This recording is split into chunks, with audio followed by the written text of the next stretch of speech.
তুমি রিয়েলিটি মাইনা নাও, তোমার 12টা বেজে গেছে। শুধু তোমার না, তুমি যে রাষ্ট্রে বসে এখন আমাদের বিরুদ্ধে ষড়যন্ত্র করছো, সেই রাষ্ট্র তাকেও বলছি তুমি রিয়েলিটি মেনে নাও, তোমার 12টা বেজে গেছে। কারণ তোমরা আমাদের পতাকায় আগুন ধরাও নাই, তোমরা এদেশের 18 কোটি মানুষের হৃদয়ে আগুন জ্বালিয়েছো। তোমরা আমাদের হাই কমিশন ভাঙো নাই, তোমরা এদেশের 18 কোটি মানুষের হৃদয় ভেঙে চুরমার করে দিয়েছো। তোমরা আমাদের পতাকায় আগুন ধরাও নাই, তোমরা তোমাদের কপালেও আগুন ধরিয়েছো। আসসালামু আলাইকুম ওয়া রাহমাতুল্লাহি ওয়া বারাকাতুহু।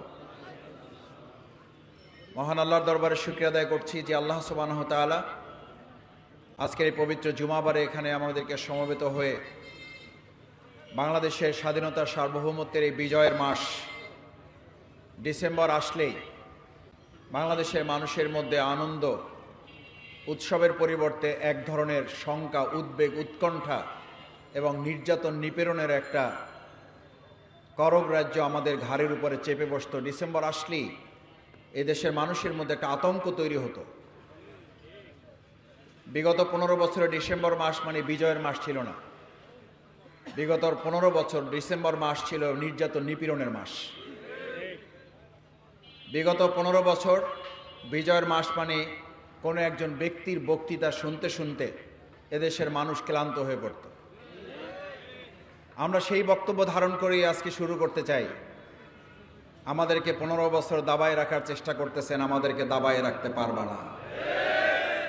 আমরা সেই বক্তব্য মুখস্থ করেই আপনাদেরকে শোনাইতে চাই, তুমি রিয়েলিটি মাইনা নাও, তোমার 12টা বেজে গেছে। শুধু তোমার না, তুমি যে রাষ্ট্রে বসে এখন আমাদের বিরুদ্ধে ষড়যন্ত্র করছো, সেই রাষ্ট্র তাকেও বলছি তুমি রিয়েলিটি মেনে নাও, তোমার 12টা বেজে গেছে। কারণ তোমরা আমাদের পতাকায় আগুন ধরাও নাই, তোমরা এদেশের 18 কোটি মানুষের হৃদয়ে আগুন জ্বালিয়েছো। তোমরা আমাদের হাই কমিশন ভাঙো নাই, তোমরা এদেশের 18 কোটি মানুষের হৃদয় ভেঙে চুরমার করে দিয়েছো। তোমরা আমাদের পতাকায় আগুন ধরাও নাই, তোমরা তোমাদের কপালেও আগুন ধরিয়েছো। এই আগুনের লীলাহান শিখায় পুরা সাম্রাজ্যের তছনছ আগামী দিনে জ্বালে পুড়ে ছারখার হয়ে যেতে বাধ্য হবে। সম্মানিত ভাই এবং বন্ধুগণ, প্রধান অতিথি কথা বলবেন। এই বিজয়ের মাস আসলেই মুক্তিযুদ্ধ আর রাজাকারের দুই তকমা তুলে আমাদের দেশকে বিভক্ত করার চক্রান্ত করত। এই বিজয়ের মাস আসলেই ইসলামপন্থী দাড়িওয়ালা টুপিওয়ালাদেরকে দেখে দেখে গ্রেপ্তার করে নির্যাতন নিপীড়নের চক্রান্ত করা হতো। এই বিজয়ের মাস আসলেই মসজিদগুলো, মাদ্রাসাগুলোতে আলাদা করে পুলিশ বাহিনী, গোয়েন্দা সংস্থা নিয়োগ দেওয়া হতো শুধুমাত্র দাড়িওয়ালা টুপিওয়ালাদেরকে গ্রেপ্তার করার জন্য। বাংলাদেশের মুক্তিযুদ্ধ আর ইসলামকে দুই মুখোমুখি পর্যায়ে দাঁড় করেছিল ওই ফ্যাসিস্ট আওয়ামী লীগ সরকার। অথচ আমাদের প্রিয় মাতৃভূমি বাংলাদেশের মুক্তিযুদ্ধের প্রকৃত তালিকা খুঁজলে দেখা যাবে প্রকৃত এই মুসলিম দাড়িওয়ালা টুপিওয়ালারাই স্বাধীনতা যুদ্ধে রক্ত দিয়েছে।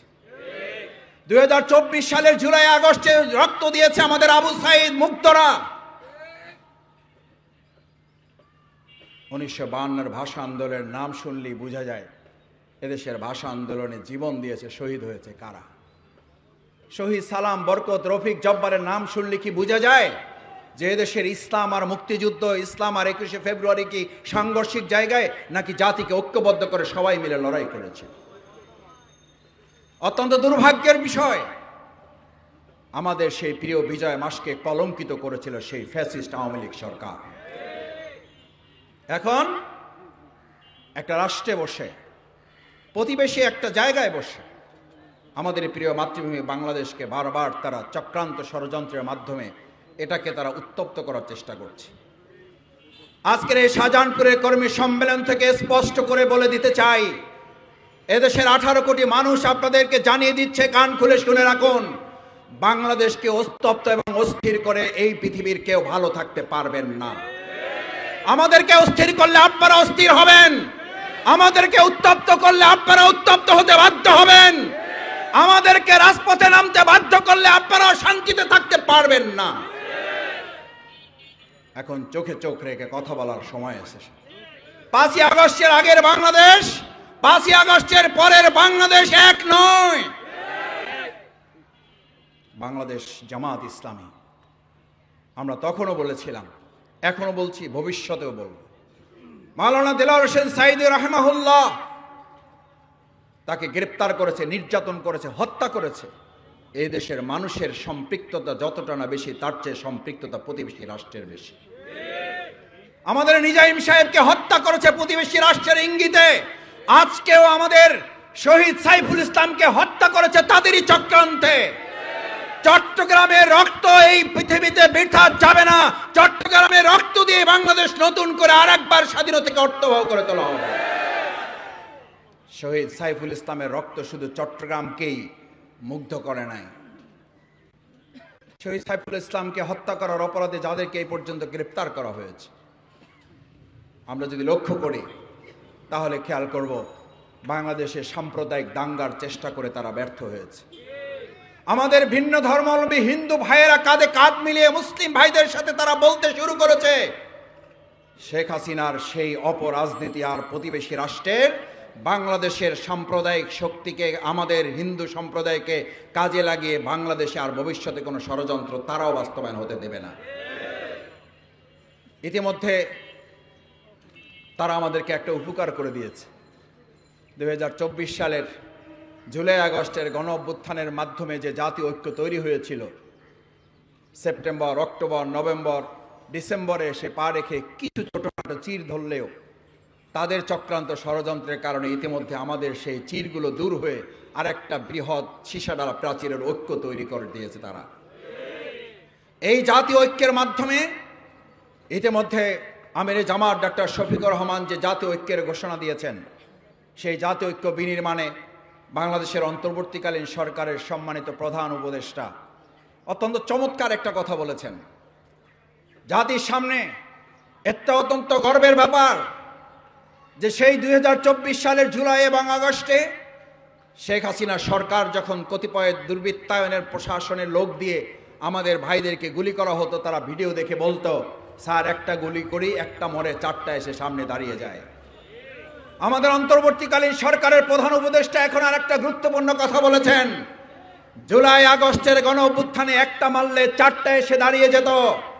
আর এখন বাংলাদেশের দিকে তাকিয়ে দেখবেন, ভবিষ্যতে যদি আর কোনো চক্রান্ত ষড়যন্ত্র করা হয়, জুলাই আগস্ট পেরিয়ে সেপ্টেম্বর, অক্টোবর, নভেম্বর পেরিয়ে আমরা যে ডিসেম্বরের বিজয়ের দ্বার প্রান্তে এখন পা রেখেছি, নতুন বিজয়ের যে মুগ্ধতা আমাদেরকে ছড়িয়েছে পৃথিবীতে, সেই সময় এখন একটা মারলে চারটা না, একটা মারলে 40টা এসে আপনাদের বন্দুকের সামনে দাঁড়িয়ে যাবে। আজ এখানে আপনাদের কাছে জানতে চাই, এই 40-এর কাতারে যদি আপনাকে আমাকেও দাঁড়াতে হয়, বাংলাদেশ জামাত ইসলামী শাহজাহানপুরের এই কর্মীরা জীবন বাজি রেখে তাদের প্রত্যেকটা ষড়যন্ত্রের জবাব দেওয়ার জন্য কি রাজি আছেন আপনারা? সম্মানিত ভাই এবং বন্ধুগণ, আমি আমার বক্তব্য শেষ করতে চাই যে কথা বলে, বাংলাদেশ জামাত ইসলামী যে রাষ্ট্র চায় সেই রাষ্ট্রই চেয়েছিল আমাদের জুলাই আগস্টের গণ অভ্যুত্থানের প্রাণপ্রিয় ছাত্র জনতা, শ্রমিক ভাইয়েরা। সেই রাষ্ট্রের নমুনা ছিল, স্লোগান ছিল, we want justice. Bangladesh Jamaat ইসলামীও বলে, আমরা সেই উই ওয়ান্ট জাস্টিসের শুধু বক্তৃতাই করি না, আমরা তার বাস্তব প্রমাণ রাখতেও সক্ষম হয়েছি। জুলাই আগস্টের গণ অভ্যুত্থানের পরেও আমরা বহু চাঁদাবাজ গ্রেপ্তার হতে দেখেছি, দলীয় কোন্দল হতে দেখেছি। আজকে দেখেন, আমি আমার প্রায় জামাত ইসলামীর সম্মেলনগুলোকে সামনে রেখে বলতে চাই, বাংলাদেশ জামাত ইসলামী রাষ্ট্রীয় শৃঙ্খলার অংশ হিসাবেই আজকে এখানে আমাদের মধ্যে কোনো ঠেলাঠেলি নাই, এখানে চেয়ার নিয়ে কোনো দলাদলি নাই, এখানে চেয়ার দখলের কোনো প্রতিযোগিতা নাই। এই স্টেজে এক লোক পাবেন না যে দাঁড়িয়ে থেকে তার চেহারা দেখানোর জন্য তিনি চেষ্টা করেন। এই সুন্দর শৃঙ্খলা যেই সংগঠন প্রতিষ্ঠা করতে পারে, 18 কোটি জনগণ মনে করে আগামীর সুন্দর সুশৃঙ্খল বাংলাদেশ সেই জামাত ইসলামী প্রতিষ্ঠা করতে পারবে। আমি বক্তব্য শেষ করতে চাই আপনাদের প্রতি আহ্বান জানিয়ে, বাংলাদেশ জামাত ইসলামী ঢাকা মহানগরী দক্ষিণ আন্দোলন সংগ্রামে এই শাহজাহানপুরে বহুবার আমাদেরকে গ্রেপ্তার, নির্যাতন করা হয়েছে। এখানকার প্রতিষ্ঠানগুলোকে জামাতের নামকরণ করে সেখান থেকে আমাদের ভাইদেরকে গ্রেপ্তার করে তাদেরকে চাকরি থেকে অব্যাহতি দেওয়া হয়েছে। এখানকার প্রতিষ্ঠানগুলোতে জামাতের নাম দিয়ে, নামাতের ট্যাগ দিয়ে আমাদের প্রতিষ্ঠানগুলো, ব্যবসা প্রতিষ্ঠানগুলোকে আমাদের ভাইদেরকে হাতছাড়া করা হয়েছে। এই যে এখানে রেল কর্তৃপক্ষ, আমাদের যে রেলওয়ে শ্রমিকদের প্রতিষ্ঠান, অন্যায়ভাবে তারা জবরদখল করে এখান থেকে ভাইদেরকে উৎখাত করা হয়েছে। আজ একটা কথা বলে আমার বক্তব্য ইতি টানি, বাংলাদেশের ভবিষ্যৎ আর জবরদখলের কোনো বাংলাদেশ নয়, বৈষম্যহীন একটা বাংলাদেশ বিনির্মাণ। আমাদের যে আবু সাইদে মীর মুগ্ধরা জীবন দিয়েছে, বৈষম্যহীন একটা বাংলাদেশ বিনির্মাণে বাংলাদেশ জামাত ইসলামী এই কর্মীরা সিদ্ধান্ত নিয়ে আগামী দিনে মহানগরী থেকে শুরু করে গোটা বাংলাদেশের আনাচে কানাচে আমরা সরিয়ে দেব, সেই প্রত্যাশা ব্যক্ত করে আবারও আপনাদের সবাইকে ধন্যবাদ এবং কৃতজ্ঞতা জানিয়ে প্রকৃত বাংলাদেশের যে বিজয় আমরা অর্জন করেছিলাম সেটাকে অর্থবহ করার প্রত্যয় এখান থেকে সিদ্ধান্ত অঙ্গীকার যদি করে নিয়ে যেতে পারি, তাহলে আজকের সম্মেলন সফল এবং সার্থক হবে। আল্লাহ আমাদের তৌফিক দিন। আসসালামু আলাইকুম ওয়া রাহমাতুল্লাহি ওয়া বারাকাতুহু।